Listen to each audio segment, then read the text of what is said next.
ఈ రోజు రాజంపేటలో అయితే యువగల మీటింగ్ పెట్టారు. మా ఫ్రెండ్స్ కొంతమంది నన్ను పిలిచారు, నువ్వు కూడా రా అని చెప్పి. ఇక్కడికైతే వచ్చేసా. మీటింగ్ కి మొత్తం తయారు చేస్తున్నారు. దీని గురించి అలాగే మినీ బ్లాగ్ ఒకటి చేశాను. డిస్క్రిప్షన్ లో ఇన్స్టాగ్రామ్ లో అప్లోడ్ చేసిన లింక్, అలాగే యూట్యూబ్ లో అప్లోడ్ చేసిన షార్ట్ వీడియో లింక్ కూడా పెడతాను. ఒకసారి వెళ్ళి చూడండి. అలాగే యూట్యూబ్ లో షార్ట్ వీడియో అప్లోడ్ చేస్తా కదా, దాని కింద కూడా ఫుల్ వీడియో లింక్ పెడతాను. సో ఏదో ఒక విధంగా నా వీడియో చూసే వాళ్ళందరికీ welcome to my channel Prithvi thoughts.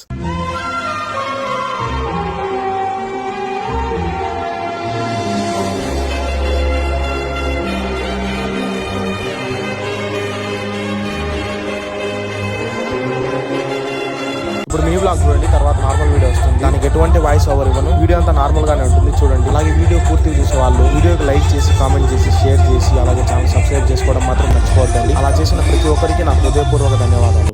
మా ఫ్రెండ్ కాల్ చేసి టీడీపీ యువగల మీటింగ్ ఉంది రామావా అని చెప్పాడు. వచ్చేటప్పుడు నీతో పాటు మీ ఫ్రెండ్స్ కూడా పిలుచుకొని రా అని చెప్పాడు. మా ఫ్రెండ్స్ కూడా చెప్పేసా, పిలుచుకొని వచ్చేసా. వచ్చిన వాళ్ళైతే నేమ్స్ రాసుకున్నాడు. మీటింగ్ లో హైలైట్ పాయింట్ ఏమంటే లోకేష్ గారిని రాజంపేటలో జరిగే అన్యాయాల గురించి మరియు అభివృద్ధి గురించి ముఖాముఖిగా ప్రశ్న వేయాలి. సో ఆ ఛాన్స్ అయితే స్టూడెంట్స్ కి మాత్రమే ఉందని చెప్పారు. మా ఫ్రెండ్ అయితే నన్ను రిఫర్ చేశాడు. వాళ్ళు వచ్చి నువ్వు ఏ క్వశ్చన్ అడుగుతావంటే అన్నమయ్య డ్యామ్ గురించి అడుగుతా అని చెప్పాను. సో వాళ్ళంతటా వాళ్ళైతే పిలిచారు కాబట్టి నేను వెళ్ళా, లేదంటే వెళ్ళేవాడిని కాదు. అలాగే మైక్ కూడా ఇస్తా అన్నారు క్వశ్చన్ అడిగేదానికి. మెయిన్ రీజన్ నేను ఈ మీటింగ్ రావడానికి అదే. సో మన కోసం వాళ్ళైతే వెతకలేరు కాబట్టి ఒక ప్లేస్ లో కూర్చోబెట్టి నువ్వు ఇక్కడే ఉండు, మేము నీకు మైక్ ఇస్తాము నీ క్వశ్చన్ వచ్చినప్పుడు అని చెప్పారు. సో అక్కడే కూర్చొని వెయిట్ చేస్తాను. నేను మా ఫ్రెండ్ అయితే క్వశ్చన్స్ ఇచ్చాము. నా పక్కన ఉండే నా ఫ్రెండ్ కి అయితే ఛాన్స్ వచ్చింది. సో నెక్స్ట్ నేను అనుకునే లోపు మైక్ ఎవరి పాటికి లాగేసుకున్నారు. ఆయన అయితే మళ్ళీ వచ్చాడు, నువ్వేం ఫీల్ అవ్వకు, ఖచ్చితంగా మైక్ ఇప్పిస్తా, నెక్స్ట్ క్వశ్చన్ నువ్వే అన్నారు. సో వెయిట్ చేస్తానే ఉన్నా కానీ నా దగ్గరికి మైక్ రాలేదు. చాలా అంటే చాలా హట్ అయ్యా, ఎందుకంటే వాళ్ళే పిలిచి వాళ్ళే క్వశ్చన్ అడగమని చెప్పారు. అక్కడికి వచ్చాక ఇలా చేసేసరికి నాకైతే చాలా బాధగా అనిపించింది. జస్ట్ ఒక 2 minutes లో చిన్న మైక్ దగ్గరే మాట తప్పారు. ఇంకా డెవలప్ విషయానికి వస్తే ఏం చేస్తారని చెప్పి చాలా బాధ వేసింది. నాకు ఇలా జరిగిన 10 సెకండ్లకి మొత్తం ఖాళీ అయిపోయింది.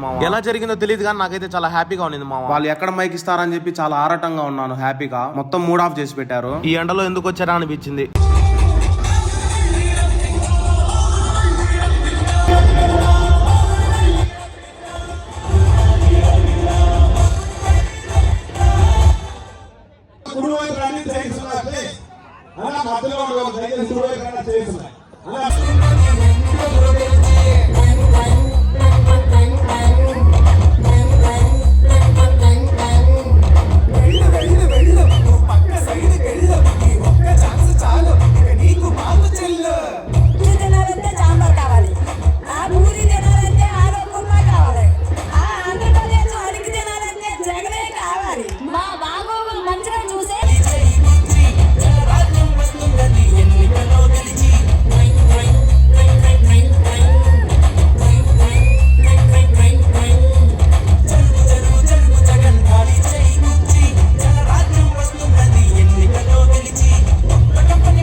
ఈ రాజంపేట వేదిక పని చెప్పే మాట కోసం వాళ్ళ ఆవేదన నాకు చెప్పాలని అర్థం చేసుకోవాలని ఉద్దేశించి వ్యక్తించిన ఉత్సాహానికి ఇంత ఎన్నికల సమయంలో కూడా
ఆరంభిస్తారు.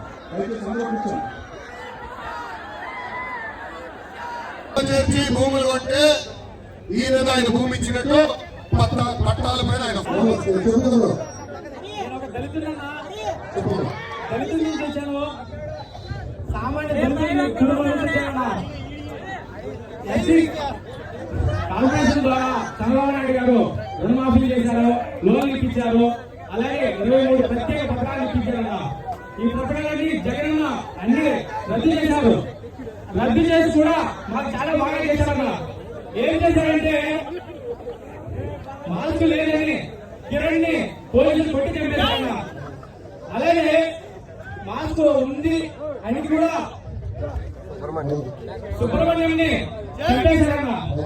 మద్యం తాగి అది బాగాలేదని వీడియో తీసి పెట్టిన ఓం ప్రతాప్ ని వీడియో తీశారని శవంగా మార్చేశారన్న.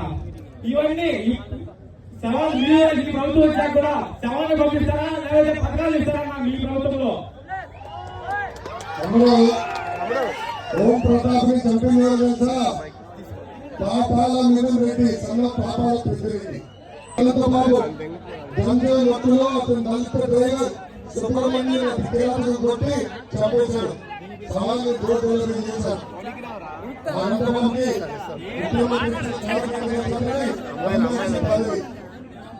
సభ పెట్టుకుంటే